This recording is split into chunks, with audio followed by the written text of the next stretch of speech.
We might speak English and French and Portuguese and Spanish and whatever we speak, but the fact still remains that we are not European. And we're not going to reason the way you reason. We're not going to act the way you act. So, when you want to be our ally, the first thing you need to do is understand what makes us strong. Listen to us and ask us, how best do we want this thing done? Not how best do you think it should be done. And that has been the problem the LGBT community in Africa is facing at the moment. You go into the press and you talk, you go on TV and talk. But the point is, you are not speaking for that man in the village of Malawi. You're not speaking for that man in that village in Akwa Ibom in Nigeria. Because you're speaking English and you're speaking Portuguese from the angle of an Englishman. The press will not understand you. That person will denounce you. So when we talk about allies, we need allies. But we also need our allies to understand that we come first. We might share sexuality, we did not share origin. We did not share certain views to life, and that is one thing our allies should understand. When they stand up for us, I think it's very important.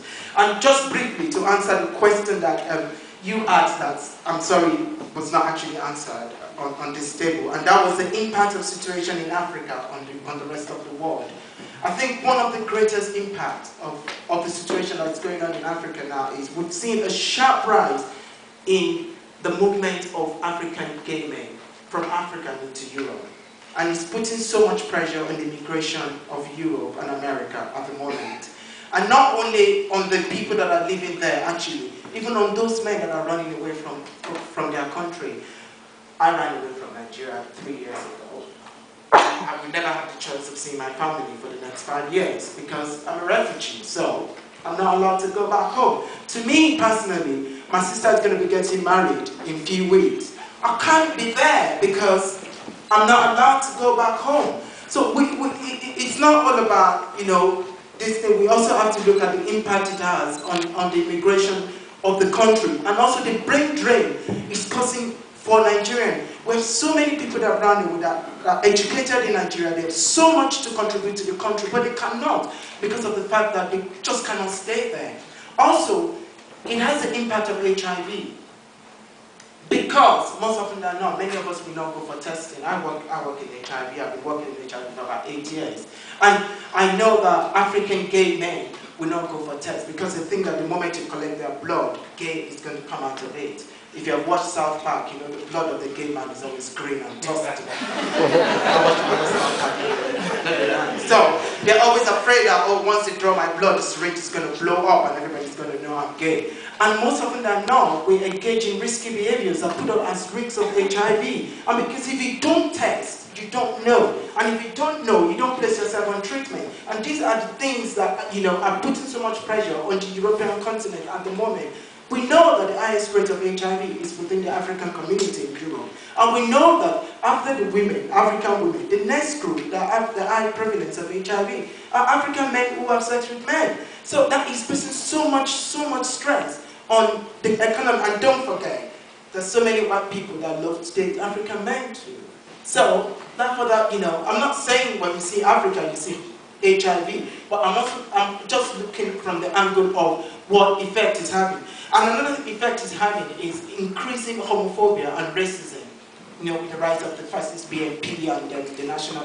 Now, BNP members are moving away from BNP and moving to the Nationalist Party. That's going to be the next thing we'll be facing in few days. You know, these are some of the things that are coming up, and people are resisting.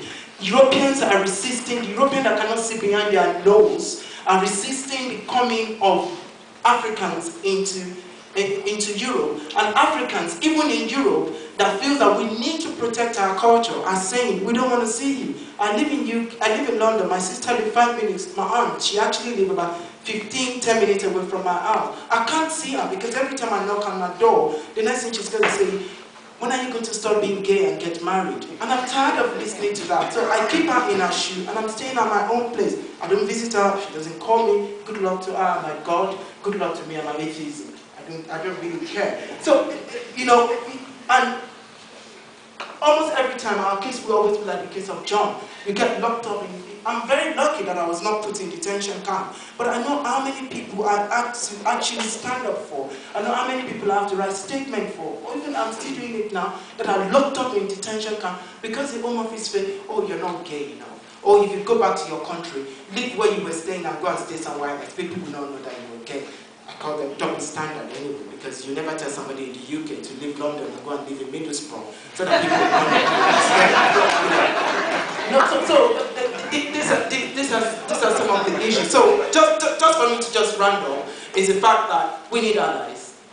We really need allies, gaily, but we don't want allies that will rub it in our nose. Thank you.